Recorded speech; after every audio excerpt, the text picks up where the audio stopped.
We are heading off for our month-long campervan trip in a few days. It's starting to feel pretty real. House has just gone on the market, man. It's up there for 1 million. Obviously, like I said before, most of that money goes back to the bank. But it will still unlock a few $100,000 for us to be able to take to Portugal to buy somewhere.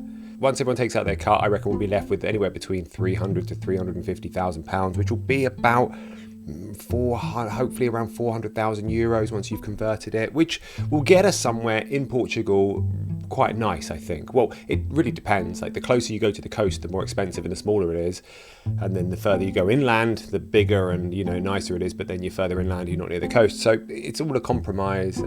But yeah, it's all starting to feel really real now. I thought I would show you how on earth I pack for 2 kids for a month-long trip in a camper van. So ideally we'd buy somewhere for about 250,000 in Portugal and then have some savings, and also then be able to buy like a bigger camper van so we can go and explore all of Europe and go and live in Italy for a while, and live in Greece and just travel around the south of France. There's loads of places in Europe we want to travel to. I feel like it's going to be a little bit of a different trip this year, however, because obviously last year it was purely just a holiday, and this year we are scheduled in for a few house viewings, and we're trying to kind of pin down the area that we want to move to and just seeing what we can get for our money and stuff. You can emigrate if you're a British citizen, but after Brexit it's become much more difficult. You have to fill out all these visas, the D7 visas, and there's lots of hurdles to go through. But if you have an Irish passport, like I do because my mum's Irish, then I can just go, I can swan in and be like, I have a right to be here.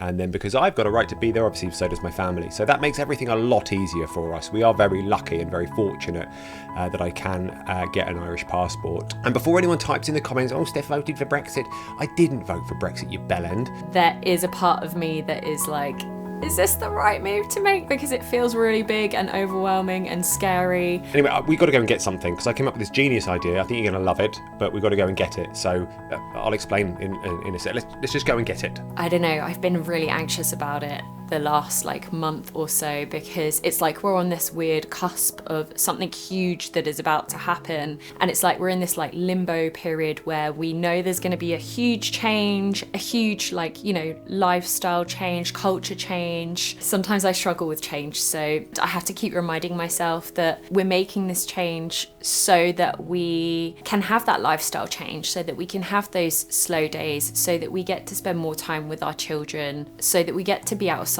more. Anyway, back to the packing video. To start off with, I'm going to go straight in with entertainment, because we have a 2-night ferry trip before we get in the camper van, which is probably the most boring part of the trip. So entertainment is absolutely key, because we're in a van for a month with 2 boys. There's so much opportunity for them to be playing outside, but whilst we're cooking food, we're inside the camper van, or we're driving or on the road, it's good to have options to keep everybody happy and entertained, because there is a lot of traveling on this trip. We're obviously going to be driving this bad boy right down from Bath here, right down to Portsmouth. We're going to get on a ferry in Portsmouth. That ferry's going to sail us right down past France, and then we're going to get off at Santander. We're going to spend a couple of days in Spain, staying in one of our favourite campsites, and then we're going to be traversing right across into Portugal, and then we're going to travel right down Portugal, right down the coast to our final destination, which will be the Algarve.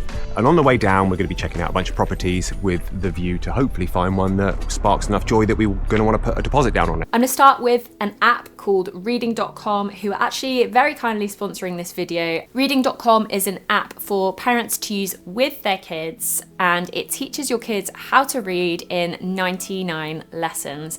Each lesson is only 20 minutes long. Each lesson includes songs, games, reading, writing, just to name a few things. Rufus's favourite things were actually the writing and the unlocking of new books. It's been so nice to have these 20 minutes a day with Rufus. He already loves reading, so this was so perfect for us to be doing this together. And I love it for traveling, because it means that they're being entertained but also educated, so I don't have any guilt over the screen time. It's also very likely for us as a family that we will be homeschooling in the interim between moving and getting the kids settled into whatever school we choose at the end when we get to Portugal. So this is just, couldn't have come at like a more perfect time. So yeah, highly recommend that one. Thank you so much to reading.com for sponsoring this video. Reading.com are offering you guys a 70% discount code off their annual price. I'm gonna link it in the description box, or you can scan the QR code. We'll be travelling quite a long distance in this bad boy.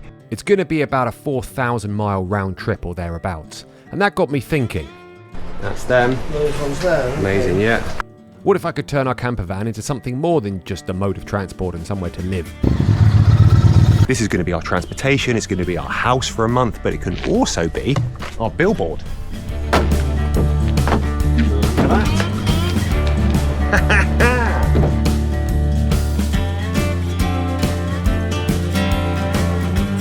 Oh yeah.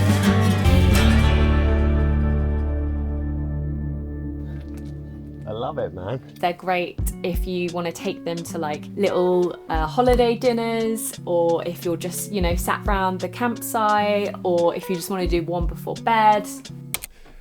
Okay, I've just realised something. My genius idea isn't that genius.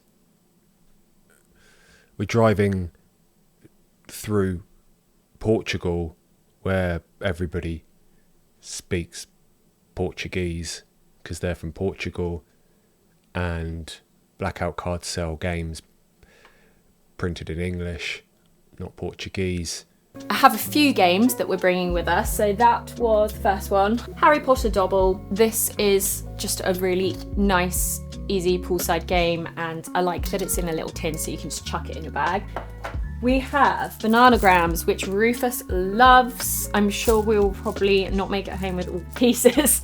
Top Trumps. I love Top Trumps. They remind me of being a kid. We always had Top Trumps. Did anyone else who was like a 90s kid always have Top Trumps? These are the Roald Dahl ones. They have all the characters from the Roald Dahl books, like James and the Giant Peach and Fantastic Mr. Fox and stuff. So these are quite cute. Always love those, although that can get a little bit argumentative. Then we have Uno. Uno is the game that we all love but does cause arguments, but I bring it with us anyway because I'm like, you know, if I tried to not do things in our family because they cause bickering and arguments, we would never do anything. As you know, the blackout cards are a game that connect families through meaningful dialogue, but they can also do something else.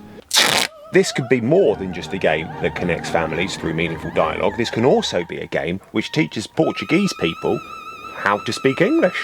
So I just need to make a slight modification to the logo.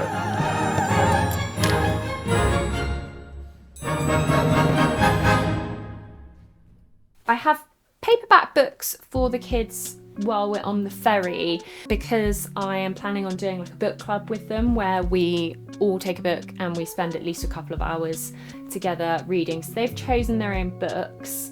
Rufus has picked this Pocket Eyewitness book, which I really rate, by the way, and I feel like when we do homeschooling I'm gonna get all of the rest of these because we already have what's the one he's got? He's got the one about the ocean and it's genuinely really good. I feel like I'm learning stuff from it, and I feel like you could, if you were homeschooling, you could design like whole projects around like certain things that you find in the book, and like if you're living by the sea you can go and try and find some of it. There's just so much kind of scope for home learning from these books, and there's like a range of so many different kinds and they're genuinely really fun and interesting. Grayson has chosen Diary of a Wimpy Kid. He doesn't love reading very much. We are waiting to get him tested for dyslexia at the moment, so he does find reading challenging. And then Rufus has his Kindle. We were going to buy him for his birthday this year, but he's basically bankrupting us with books, so we were like, let's get him a Kindle because there's loads of free books on there. I don't know what he's reading at the moment. I think he's reading something called The Treehouse Story or something. There's like a whole series of them.